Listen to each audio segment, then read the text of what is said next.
यीशु मसीह के नाम से आप सब शुभ संदेश के दर्शकों को फिर से मैं स्वागत करती हूँ। धन्यवाद करती हूँ, परमेश्वर ने ये अवसर दिया, एक और दिन हमारे सबके जिंदगी में जोड़ा। और शुभ संदेश चैनल के लिए, परमेश्वर के लिए और मेरा परिवार के लिए, तमाम लोग जो इस कार्यक्रम को आप तक पहुंचने में सहायता करते, उन सब के लिए यीशु मसीह के नाम से धन्यवाद। छोटी सी प्रार्थना के साथ हम इस कार्यक्रम को शुरुआत करते हैं।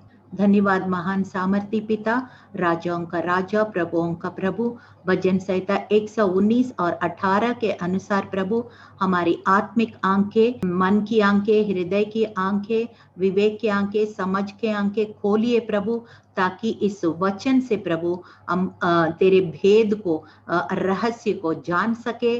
और सिर्फ जानना ही नहीं है, सिर्फ ग्रहण करना ही नहीं है, वरन उस पर चल सके और बुद्धिमान और जयवंत मसीह बन सके। सारा आदर महिमा यीशु मसीह को देते हैं। हम घटे आप बढ़े, यीशु के नाम से मांगते हैं, आमीन। जो विषय लिया है ये है don't be ruled by your senses. अपने पंचेंद्रियों से उनको, पंचेंद्रियों को हम वश में लाना है और आत्मा की चाल चलना है। और पंचेंद्रियम क्या होता है? ये 5 सेंसेस जो बोलते हैं, हमारा जो टेस्ट है, हमारा साइट है, हमारा टच है, और फिर उसके बाद हमारा कान सुनने का। इस तरह से जो 5 सेंसेस, हमारा पंचेंद्रिय, हमारा, इस बारे में आज हम देखेंगे कैसे उस पर जय पाके, उसको आत्मा का वश में लाके परमेश्वर की लगातार हम महिमा का कारण बन सकते हैं। और आत्मिक रीति से और सांसारिक रीति से भी हम जयवंत जीवन को हम बिता सकते हैं। इसको मैंने लिया है, देखिए, ये पंच इंद्रिय मतलब ये 5 डोर्स होता है। हमारा शरीर को, हमारा प्राण को, आत्मा को एंटर करने के लिए दे आर लाइक डोर्स, दरवाजे की तरह। और इस, जैसे हम अपार्टमेंट में, सोसाइटी में आते हैं, पहले एक चौकीदार होता है वहां पे और रजिस्टर में एंट्री करवाता है। उनको इंटरकॉम से हमसे पूछते हैं ये व्यक्ति को अंदर ला सकते हैं या नहीं दे सकते हैं। फिर जब हाँ बोले तभी वो व्यक्ति को आने देते हैं, वरना उनको आने नहीं देती। इसी तरह से हमारे ये जो 5 दरवाजे हैं हमारा जीवन में, जो एंट्री गेट्स जैसे हैं, और उसको हम कैसे चौकस रखना है और हर किसी को एंट्री नहीं करने देना है। और हमारा जीवन को एक पवित्र जीवन बिताने में, एक जयवंत मसीह बिताने में, ये जो 5 सेंसेस है, ये 5 सेंस ऑर्गन्स है, ये पंच इंद्रिय जो हम दिन प्रतिदिन हम उपयोग करते हैं, उसके बारे में जल्दी से हम सीखेंगे। जोशुआ 10:24, ये वचन मैंने एक की वर्स के रूप में लिया है। उसमें ये आप पूरा चैप्टर, अगर जोशुआ 10वां अध्याय पूरा पढ़ेंगे तो बहुत एक सुंदर अध्याय है। जिस तरह जोशुआ ने बहुत सारे शत्रुओं के पर, वो प्रॉमिस लैंड में तो, वायदा देश में तो पहुंच तो गया, लेकिन वहां भी बहुत सारे सालों से वो उजाड़ होने के कारण वहां पे बहुत सारे शत्रु निवास करते थे। उनको भगाना था और फिर उनको, उनके ऊपर युद्ध करके उनको उस जगह को खाली करना था और फिर उसको जगह को ऑक्यूपाई करना था इजरायलियों को। They had to go and fight the enemies out and possess the land. ये परमेश्वर की सहायता ही से ही हुआ है। और इस समय जोशुआ एक 5 राजा, जो अमोरियों का जो 5 राजा मिलके एक अलायंस, गठबंधन बोलते हैं ना, अभी तक गिबियनाइट्स और गिबियन के लोग और यहोशू सब वाचा बांध चुका है। इसका मतलब ये इनडायरेक्टली यहोशू के खिलाफ ही वो आ रहे थे। तो कैसे उस 5 राजाओं को यहोशू ने जीता है। और एक ही वचन मैं पढ़ रही हूँ, जब वे उन राजाओं को यहोशू के पास निकाल ले आए, तब यहोशू ने इस्राएल के सब पुरुषों को बुलाकर अपने साथ चलने वाले योद्धाओं के प्रधानों से कहा, निकट आकर अपने अपने पांव इन राजाओं की गर्दनों पर रखो। और उन्होंने निकट जाकर अपने पांव उनके गर्दन पर रखे। यानी कि मतलब शत्रु राजा है, ये 5 मिल के आ गया है। और यहोशू बोलता है अपनी कप्तानों को, अपने वॉरियर्स को, योद्धाओं को, ये कहता है कि उनको जो गुफा में ये 5 राजा जो छुप गए हैं उनको बाहर लेके आओ। सबसे पहले क्या करना है, बाहर लेकर। पवित्र आत्मा भी हमारा शरीर को ही इस्तेमाल करता है, दुष्ट आत्माएं भी शरीर को ही इस्तेमाल करता है। यहाँ पे हम देखते हैं कई बार अगर कोई गलत व्यक्ति हमारे घर के अंदर घुसने देता है तो क्या करेगा, बहुत चीटिंग करेगा, बहुत सारे चीज चुराएगा, बहुत कुछ हो। इसी तरह से हम क्या करना है, इस पंच इंद्रियों के ऊपर हमको कैसे जय पाना है ये दिखाता है ये वचन। तो उसने सबसे पहले उनको पहचानना है कौन सही है कौन गलत है। यहाँ पे हमारी जो राजाएं हैं, जो वायदा देश इजरायलियों के लिए है परमेश्वर ने दिया है, लेकिन यहाँ पे रह कौन रहे, अमरियो राजा और 5 राजा एक साथ मिलके गठबंधन बना के यहोशू के ऊपर खिलाफ आए हैं। तो फिर उसने सबसे पहले यहोशू ने क्या बोला, उनको बाहर लेके आओ। फिर बाहर लेके आने के बाद उनके गर्दन के ऊपर पैर रखो और इनको पेड़ में लटकाओ। उनको मार दिया गया और पेड़ में लटकाया दिया गया है। और फिर शाम को सब लोग को देखने के बाद फिर शाम को उसी गुफा में उन सबको बंद किया गया, क्योंकि उस समय में ऐसे ही होता था, इट्स लाइक अ ग्रेव, मतलब गुफाएं, आपको याद है यीशु मसीह को भी गुफा में ही 3 दिन वो रखा गया। इसी तरह से वापस उनको गुफा में रख के 5 राजाओं को बंद किया। ये दिखाता है किस तरह से दुष्ट आत्माओं में हमारा जीवन में घुसने से पहले कैसे हम उनको भगाना है, कैसे उनको हमारा जीवन से आने नहीं देना है। ये सारी बातें हम देखते हैं, क्योंकि अगर चोर को आने देते हैं तो यूहन्ना 10:10 आप सबको पता है, चोर करने, घात करने, नाश करने आता है, मगर यीशु आया जीवन देने और बहुत आयत का जीवन देने। साम 51:6 इसमें लिखा है कि देख तू हृदय की सच्चाई से प्रसन्न होता है, मेरे मनी में ज्ञान सिखाएगा।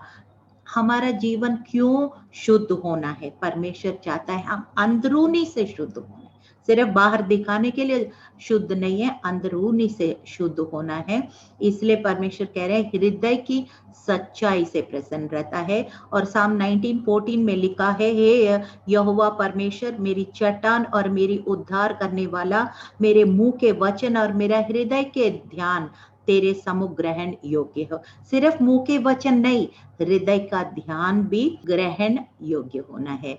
इस तरह से परमेश्वर जो है, हम अंदरूनी मनुष्य के अंदर भी सच्चाई को और खरापन को परमेश्वर चाहते हैं। जब जल्दी से सबसे पहले हम आते हैं 5 राजा के ऊपर जय पाया है ना। सबसे पहले राजा कौन है कि किंग ऑफ स्मेल, महक, नाक से हम क्या करते हैं, सूंघते हैं, महक। और बाइबल में ये महक क्या दिखाता है कि बाइबल का अर्थ, स्पिरिचुअल मीनिंग क्या है। मैं एक वचन पढ़ूंगी, आपको समझ में आ जाएगा। 2 वचन पढ़ूंगी, बल्कि 2 कोरिन्थियों 2:14 और 15 में लिखा, परमेश्वर का धन्यवाद हो जो मसीह में सदा हमको जय के उत्सव में लिए फिरता है और अपने ज्ञान की सुगंध हमारे द्वारा हमारे हर जगह फैलाता है, क्योंकि हम परमेश्वर के निकट उद्धार पाने वाले और नाश होने वालों दोनों के लिए मसीह की सुगंध है। यीशु मसीह कहता है कि तुम मेरे लिए एक सुगंध के नाए, मतलब तेरा जीवन से एक सुगंध लोग उस खुशबू को, महक को अनुभव करना है। अच्छा सा एक अनुभव, एक अच्छा सा फीलिंग आना है। जब आपके उपस्थिति को देखते हैं तो उनके अंदर एक, जैसे जो प्रेम। और गलातियों 5:22-23 में लिखा है ना, 9 फल वो उसके हमारे जीवन से वो महकेगा, वो फलों का महक आएगा और फिर हमारे जीवन से एक अच्छा खुशबू को वो लोग महसूस करेंगे। साम 141:2 में लिखा है, एक और वचन मैं पढ़ रही हूँ, फिर आपको अच्छा सा समझ में आ जाएगा। मेरी प्रार्थना तेरे सामने सुगंध धूप और मेरा हाथ फैलाना संध्या काल अन्न बलि ठहरे। तो पुराना नियम में क्या करते थे, ये बहुत सारे बलि चढ़ता था। मूसा का तंबू का मैंने एक एपिसोड बनाया, उसमें लिखा है कि किस तरह से आंगन होता है, पवित्र स्थान होता है, महापवित्र स्थान होता है। ये यहाँ पे जो याजक है, ये एक इंसेंस वहां पे प्रतिदिन सुगंध को वहां पे लगाना होता है। लगाना, वो सुगंध लगाने से पहले पूरा आंगन के अंदर से होके वहां पे पवित्र स्थान में याजक को जाना पड़ता था। इसका मतलब वहां पे बहुत सारे बलि चढ़ाए, काटना और फिर उसको जलाना, मांस को, बहुत सारे ऑड स्मेल्स आते होंगे, लेकिन वो सारे नजर नहीं रखते हुए सीधा इसको पार करते हुए याजक को जाके परमेश्वर का धूप प्रति संध्या को उसको वहां पे धूप लगाना होता है। ये क्या दिखाता है कि हमारा जीवन यात्रा में बहुत सारे ऐसे ऑड स्मेल्स, मतलब बहुत सारी मुश्किलों से, परेशानियों से गुजरना पड़ता है, तो भी हम उसके ऊपर पार करते हुए परमेश्वर का धूप यानी कि प्रार्थना, अगर रेवलेशन 5:8 में लिखा है, वो हमारी प्रार्थना एक धूप के नाई परमेश्वर के सिंहासन के पास पहुंचता है। ऐसे ये सारे ये स्मेल्स, ये ऑड स्मेल्स, ये सारे जीवन की ये गंध बदबूओं को पार करके हम परमेश्वर का धूप को लगाना होगा।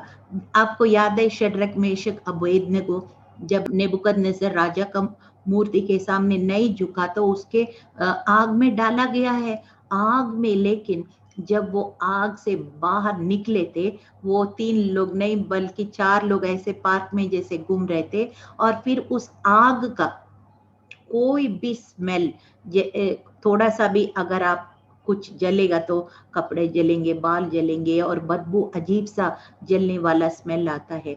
लेकिन ये 3 लोग जब आग से गुजर के बाहर आए तो भी जरा सा भी कोई भी गंदा स्मेल उनके जीवन से नहीं आया है, क्योंकि एशिया 43:2 में आग से होकर जाओगे तो भी तुम्हें डुबाने नहीं दूंगा और तुम्हें झुलसने नहीं दूंगा। जो परमेश्वर पर भरोसा रखे, ये ऑड स्मेल्स को पार करते हुए हम परमेश्वर का प्रार्थना का धूप को लगाना है। यही किंग ऑफ स्मेल के ऊपर पैर रखना। इसका मतलब जो नेचुरल स्मेल है, इसके ऊपर हम जय पाके एक सुपर नेचुरल परमेश्वर के लिए सुगंध बनने का मतलब यही है। कई बार हमारा एटीट्यूड भी हमारा महक जैसे काम करता है। कम हमारे अंदर घमंड हो या स्वार्थीपना हो, बाहर से कितना भी हम सुंदर लगे, थोड़ा समय के बाद हम गंदा महकेंगे, क्योंकि वो जो महक क्या है, हमारी स्वभाव का महक है। दैट इज योर पर्सनैलिटी, कैसा है वो एक महक को यहाँ पे दिखाता है। क्योंकि एक वचन में लिखा है कि प्रोवर्ब 16:18, नीति वचन 16:18 में लिखा है, विनाश से पहले गर्व और ठोकर खाने से पहले घमंड आता है। इस तरह से हम घमंड रखेंगे, सेल्फिशनेस रखेंगे, स्वार्थीपना, हम अच्छा महक को नहीं महकेंगे। विश्वास रखना है परमेश्वर पर और ये सारे ऑड स्मेल्स के ऊपर हम जय पाना है। आपको याद है लाजर जब बाहर आना था, उसकी बहन बोल रही थी 3 दिन हो गया, सड़ा हुआ बदबू आ रहा है, प्रभु आप क्या कह रहे हो? लेकिन यीशु ने कहा नहीं, कोई बात नहीं है, पत्थर को हटाओ, लाजर बाहर आओ। यानी कि मतलब क्या है, कई बार हमारा नेचुरल जो है, प्राकृतिक जो है, हमारा विश्वास को रुकावट बन जाता है। उसके ऊपर जय पाएंगे, अविश्वास के ऊपर, शंका, डाउट्स के ऊपर जय पाएंगे, फिर हम उस महक जो परमेश्वर की महक को हम महका सकते हैं। हालेलुया। एफिसियों 4:18 में लिखा है, क्योंकि उनका बुद्धि अंधेरी हो गया और उस अज्ञानता के कारण जो उनमें है, उनके मन की कठोरता के कारण परमेश्वर के जीवन से अलग किए गए हैं। तो इसलिए सब कठोरता और ये जो अंधेरापन को दूर करेंगे, हम महक को, परमेश्वर जो सुगंध को चाहते वो हमारा जीवन से निकलेगा और हम परमेश्वर के लिए कच्चा सा सुगंध बने। और दूसरा राजा ये है the king of touch. Touch का मतलब ये आपको पता है, कोई आपको चूमेगा या गले लगाएगा, या एक टीचर एक बच्चा को अच्छा काम किया करके पीठ में तपाएगा, या कुछ भी ऐसे टच एक दूसरों से होता है, उससे हमें कुछ फीलिंग्स आता है। इसी फीलिंग्स को हम जय पाना है, फीलिंग्स पे हम नहीं चलना है, हम फेथ पे चलना है। वचन में क्या लिखा है, the just shall walk by faith and not by sight. मतलब हम फीलिंग्स के ऊपर नहीं जाना है, हम विश्वास पे ऊपर जाना है, हम परमेश्वर के आवाज को सुनना है। एक कहानी है, आपको पता है, जब आइसक बूढ़े हो गए थे और उनको आशीष देना था, उनके पास 2 बेटे थे, याकूब और ईसाव। ईसाव पहला बेटा था, लेकिन वो क्या हुआ आपको स्टोरी सब पता है। रेबेका ने ईसाव जब वो शिकार के लिए गए था, याकूब को ईसाव का कपड़ा पहनाया और फिर उसने आशीर्वाद के लिए ईसाव के जगह याकूब को रेबेका ने भेजा था। जब भेजा तो ऐसे आंख से दिखता नहीं है, लेकिन सुन सकता था, और फिर उसने ऐसे ऐसे ऐसे टच किया और फिर ये क्या कह रहे हैं, टच तो ईसाव जैसे है, आवाज तो याकूब जैसा है, ऐसे करके उसने बोला। लेकिन उसने क्या किया, उसने आवाज पे नहीं चला, अपनी फीलिंग्स पे चला, अपनी वो टच पे चला। ऐसे नहीं करना था, उसको आवाज पे चलना था, तब वो गलत नहीं होता। कई बार हम क्या करते हैं, हमारा विश्वास के आंखों से देखने के बजाय और फिर विश्वास के कानों से परमेश्वर के आवाज सुनने के बजाय हम क्या करते हैं, हमारा फीलिंग्स पे चलते हैं। कई बार हमारा फीलिंग्स कहता है कि आज प्रेयर मत करो, आप कहीं नहीं, इनको क्या है, फिर वो जो वचन बोल रहे हैं उनके बारे बुराई बोलना, बहुत कुछ फीलिंग्स, हमारा शरीर ही कई बार हमारे आत्मा का खिलाफ लड़ाई लड़ता है। लेकिन हम इस फीलिंग्स के ऊपर जय पाना है। और फिर एक वचन बड़ा अच्छा लिखा, यशायाह 50:4, प्रभु यहोवा ने मुझे सिखाने वालों के जीभ दी है कि मैं थके हुओं को अपने वचन के द्वारा संभालना जानूं। भोर को वो नित मुझे जगाता और मेरा कान खोलता है कि मैं शिष्य के समान सुनूं। प्रतिदिन परमेश्वर हमसे बात करना चाहते हैं और फिर उनकी आवाज सुन के, जैसे लिखा है ना कि मेरे भेड़ मेरे आवाज को सुनता है, पहचानता है और मेरे पीछे हो लेता है। और फिर यशायाह 30:21, अक्सर मैं ये वचन बोलती हूँ, जब तू दाएं बाएं इधर उधर मोड़ते हो, तेरे पीछे तेरे कान के पीछे का आवाज आएगा, मार्ग यही है, इसी पर आपको आगे बढ़ना है। इस तरह से परमेश्वर के आवाज को सुनने का हम इच्छुक रखेंगे तो हम फीलिंग्स के ऊपर जय पाएंगे। कभी हम गलत नहीं हो सकता है, कभी हम फिसल नहीं सकते हैं। तीसरा हम देखेंगे द किंग ऑफ साइट, देखने वाला राजा। इसके ऊपर हम जय कैसे पाएंगे, देखने वाला।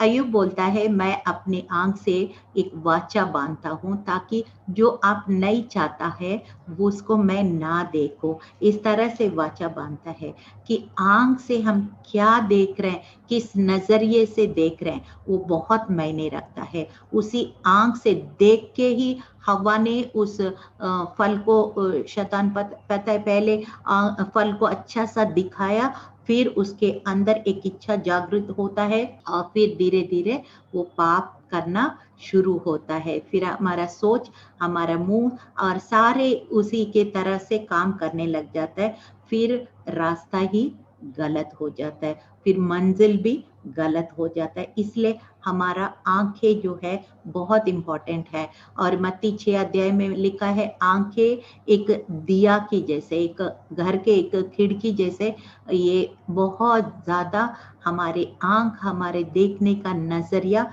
बहुत मायने रखता है। एक बार यहोशुपात एक राजा था और 3 देश मिलके उनका पर चढ़ाई करके आए। फिर इतना भीड़, शत्रु का इतना भीड़, फिर उसने क्या किया, उसने कहा, मैं पढ़ रही हूँ 2 क्रॉनिकल्स 20:12, हे परमेश्वर, क्या तू उनका न्याय ना करेगा? ये जो बड़ी भीड़ हम पर चढ़ाई कर रही है, उसके सामने हमारा तो बस नहीं चलता और हमें कुछ सूझता नहीं कि क्या करना चाहिए, परंतु हमारी आंखें तेरी ओर लगी है। इतना बड़ा शत्रु टिड्डी के बराबर जब आए थे, उसने कहा, हमें पता नहीं चल रहा क्या करना है, लेकिन हमारी आंखें तेरी ओर लगे हैं। ग्राउंड लेवल, युद्ध जब ग्राउंड लेवल हम जमीन में देखेंगे तो हमें बहुत डर लग जाएगा। हमारी आंखें, हमारा नजरिया उस ग्राउंड लेवल से हटा के हम परमेश्वर के ओर ताकना है। पतरस का कई बार मैं बोल चुकी हूँ, 2-3 बार, पतरस जब तक वो यीशु मसीह की ओर देखा, वो पानी पर चलने लगा, जब नीचे देखा वो डूबने लगा। यही फॉर्मूला है। इस तरह से हमको परमेश्वर के नजर नीचे नेचुरल साइट से बढ़कर हम सुपर नेचुरल साइट में काम करना है। तभी हमको क्या होता है कि हम जो है वो परमेश्वर जो चाहता है, तभी ना अब्राहम को परमेश्वर ने कहा ना, तू जितना देख सके उतना ही जगह मैं तुम्हें दूंगा, ऐसे कहा। जेनेसिस 17 में लिखा है कि पौलुस भी एक वचन अच्छा सा कहता है, प्रेरितों का 26 एक्ट्स 26:18, तू उनकी आंखें खोले कि वे अंधकार से ज्योति की ओर और शैतान के अधिकार से परमेश्वर की ओर फिरे, कि पापों की क्षमा और उन लोगों के साथ जो मुझ पर विश्वास करने से पवित्र किए गए विरासत पाए। पौलुस कह रहे हैं कि अंधकार में जो बैठे हैं उनको ज्योति में लाना है, और जो पाप में फंसे हैं उनको क्षमा पाने का कारण बनना है। यही मेरा बुलाहट है परमेश्वर से, ऐसे कह रहे हैं कि 2 कोरिन्थियों 3:16 में, परंतु जब कभी उनका हृदय प्रभु की ओर फिरेगा तब वो पर्दा उठ जाएगा। जब प्रभु की ओर उनके आंखें फिरेंगे, तो उनके मन फिरेंगे, तो उनका आंख की जो पर्दा हट जाएगा और वो साफ साफ देखने लगेंगे। तू सत्य को जानोगे और सत्य तुम्हें आजाद करेगा। जब तक सत्य नहीं है तो हमारे आंखों में क्या होता है, एक पतला सा एक लेयर होता है, जिस वजह से हम सच्चाई को नहीं देख पाते हैं। एक बार एलीशा अपने सर्वेंट को बोला कि ये प्रभु इतने सारे युद्ध के लिए खड़े हैं, क्या करें, इतना कैसे हम जीतेंगे? फिर एलीशा ने उस सर्वेंट के लिए प्रार्थना किया, प्रभु इनके आंखें खोलो। अब जब उसने आंखें खोल दिया, परमेश्वर ने फिर उसको दिखाया कि जितना यहाँ खड़े हैं उससे अधिक वहां पे स्वर्गीय सेना वहां पे युद्ध करने के लिए खड़े हैं।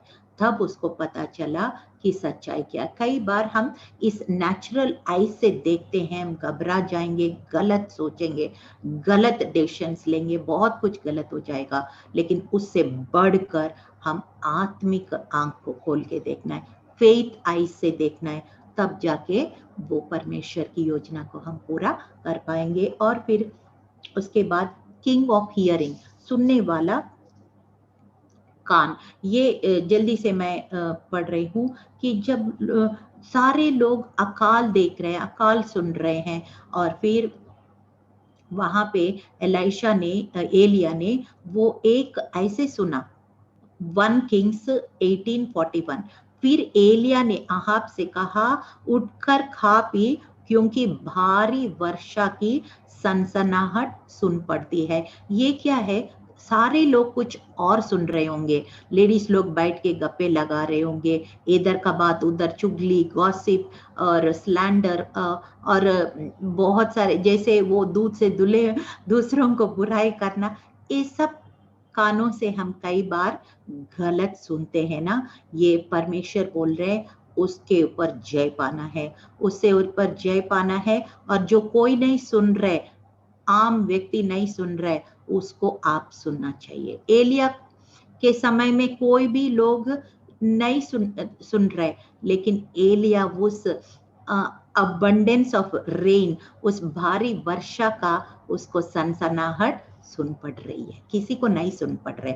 आप आत्मिक व्यक्ति है, जो आम आदमी को कुछ और सुनाई देता है, लेकिन आपको कुछ और परमेश्वर का आवाज सुनाई देता है। हालेलुया। इसी तरह से हमको अपना स्पिरिचुअल स्टैंडर्ड को बढ़ाना है, ताकि हम परमेश्वर जो चाहते हैं वो हम सुन सके। एक बार दाऊद ने युद्ध लड़ते समय परमेश्वर ने कहा, तुम यही पे ठहरे रहो, और जब तुम उस आवाज को सुनोगे, वो मलबरी बुशेस, मतलब वहां पे एक जगह में छुप के रहो, जब उस आवाज को सुनोगे तब तुम लड़ना, तब तक तुमको नहीं लड़ना। हमेशा दाऊद, मैंने एपिसोड भी बनाया, दाऊद हमेशा परमेश्वर से पूछताछ करना, उनके सलाह लेना, उनके अनुसार चलना, तभी उनको बहुत सारे युद्ध में जीत मिला है। हालेलुया। फिर आखिर में किंग ऑफ टेस्ट, ये जबान जो है, ये टेस्ट बड्स परमेश्वर ने हमें दिया है। ये टेस्ट खाने पीने में हर एक को इंटरेस्ट होता है, खास करके मैरिजेस में जाते हैं, कोई फंक्शंस में जाते हैं, अच्छा अच्छा खाना खाने का, किसी को मीठा पसंद है, किसी को नॉन वेज पसंद है, किसी को कुछ और। ये टेस्ट जो है, हम सोचते हैं कई बार एक छोटी सी चीज है, लेकिन इसके ऊपर भी हमको जय पाना बहुत ही जरूरी है। कौन समय खाना, कितना खाना, कौन समय नहीं खाना, ये सारे पवित्र आत्मा के अगुवाई पे। हाँ, ये नहीं बोल रहे आप खाना मत खाओ, मगर वो control, the control should be your spirit but not your flesh, the टंग।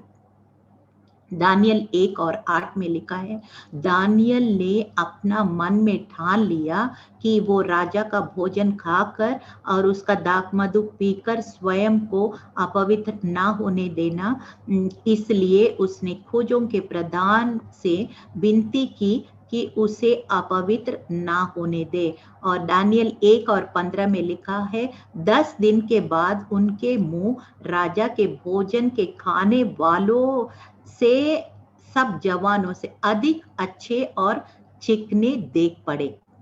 कई बार हम सोचते हैं जरा सा थोड़ा सा कॉम्प्रोमाइज करने से क्या हो गया, यहाँ कोई नहीं देख रहे है, तो हम गुलामी देश में आए हैं, यहाँ तो राजा है, कोई मामूली व्यक्ति भी नहीं है, यहाँ खा सकते हैं, यहाँ तो पी सकते हैं, यहाँ थोड़ा झूठ बोल सकते हैं, यहाँ थोड़ा घूस ले सकते हैं, ऐसे हम सोचते हैं। लेकिन पर कोई नहीं देख रहा है तो भी परमेश्वर देख रहे। यहाँ पे दानियल ने कहा, हमें 10 दिन समय दे दो, और उस भोजन को हम नहीं खाएंगे, हम खाली साग खाएंगे। उस भोजन में क्या क्या है, घृणित वस्तु जो उसने बाइबल के अनुसार उस समय जो खिलाफ रखा गया, मुझे नहीं, बाइबल में नहीं लिखा है, लेकिन वो अपना विश्वास के खिलाफ है। इसी तरह से 5 राजाओं के ऊपर हमको जय पाना है। चलिए प्रार्थना के साथ छोटी सी एक कार्यक्रम को हम समाप्त करेंगे। धन्यवाद परमेश्वर पिता, इस 5 राजाओं को प्रभु, hallelujah, smell, taste, touch, sight प्रभु यीशु, और हियरिंग, ये सारे जो प्रभु हमने देखा है किस तरह से हम इस 5 इंद्रियों पर हम जय पाके प्रभु आत्मा के वश में लाके एक प्रभु का एक प्रसन्न जीवन बिता सकते हैं, हमने वचन के द्वारा सीख लिया है। प्रभु यीशु मसीह के जीवित और सामर्थी नाम से मांगती हूँ, आमीन।